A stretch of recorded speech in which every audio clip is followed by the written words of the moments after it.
বন্ধুরা, সবাইকে মকর সংক্রান্তির অনেক অনেক ভালোবাসা। তো আমি লাস্ট কটা দিন ধরে কিছুই পোস্ট করিনি, আমার শরীরটা খুব খারাপ ছিল। যাই হোক, সেদিন সকালে উঠে আমিও স্নান টান করে পুজো টুজো দিয়ে নিয়েছিলাম, আর তারপর লাঞ্চ করেছিলাম। ছিল মিক্স ভেজ আর পনির। তারপরে উঠে একটু ফল টল খেয়ে নিলাম।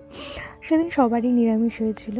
আর বিকেল একটু ভিডিও এডিট করে বাবা আনলো চুরমুর, সেটা খেয়ে নিলাম।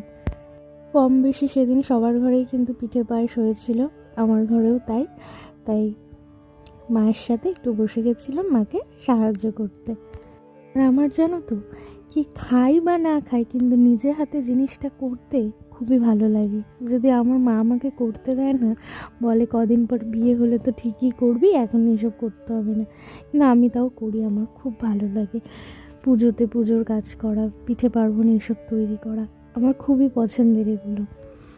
তো যাই হোক, এগুলো রেডি করে দিয়েছিলাম, মা ভাপ দিয়ে এগুলো আবার দুধে দিয়ে দিয়েছিল, সবাই জানো।